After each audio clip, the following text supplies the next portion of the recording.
Tuberville. Thanks, Senator. Good morning, everybody. Thanks for being here, and thanks for those of you that have served this great country. Thanks for your service. Since I've been on this committee now going on 5 years, we have not improved prevention of suicides. Matter of fact, in a lot of areas it's gotten worse. I know in my state of Alabama, you know, you can throw all the money at it you want.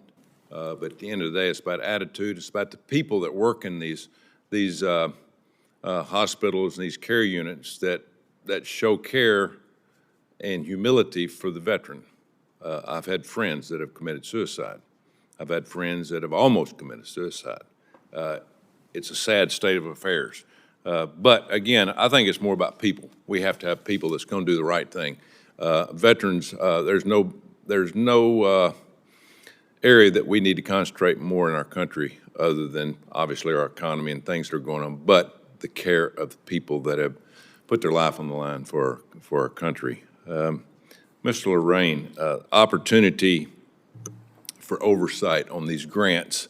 Do we have enough oversight in your eyes for the grants that we're putting out, the Fox grants? Thank you, Senator. I think if there is oversight, it's not transparent. We do participate. America's Warrior Partnership participates in all the meetings that the VA holds. We provide our reports. We just don't know how we rack up against others, and we don't understand where we are, you know, how we can improve what we're doing. So if the outcome of oversight is to change the process and improve the process, we're seeing it a little bit. The technology system that the VA was using previously has improved greatly, but I would say it's not exceeding expectations on oversight. How can this VA and this administration stop the bad actors from taking these grants away from people that actually need these grants? Well, sir, you know, there's an example of a grantee in the Northeast who was prosecuted for $50,000, taking $50,000 from the grant. I think that type of oversight is needed. We just went through our audit. We did very well with it. But I think more audits, I hate to say that, but I mean, I think more audits for organizations with clear guidelines that don't just look at how many hours are you spending doing the work, but what are the outcomes of the work that you're doing. Yeah, and the data that we get, a lot of it's not accurate. How can we overcome? How can we get better if we don't get accurate data? Are you seeing any of you? Are you seeing a better use of data that we're accumulating? Ms. Cantor, anybody?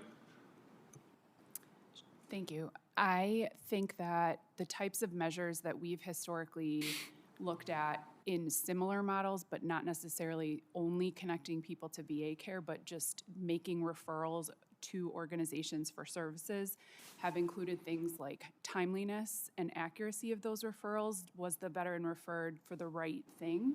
And then were they treated successfully? So to me, it's on a continuum of how many people are you reaching through your outreach, converting to how many people are you screening, to converting to how many people successfully get to VA, converting to how successful was their treatment. So it's really following that path. I think it's possible with a lot of the systems that many of us have used. I just think it's not, to Jim's point, as transparent as it could be about what information is available. Particularly as a non-grantee, we know very little about how things are going. Yeah, I'll ask you this question. Do you think merit-based system of people that are showing better data, better accomplishments, more positive influences and influences, do you think they should get more grants? You're asking that to a seasoned program evaluator, so I'm going to say absolutely yes. And I think some of the provisions account for that in the new legislation, allowing for potential additional funds to people who, like Jim, who have demonstrated good performance, or like Stefan's team, that could serve more with more funds. You know, the grant program started, in 2020, set to expire this fiscal year if we don't re-up it.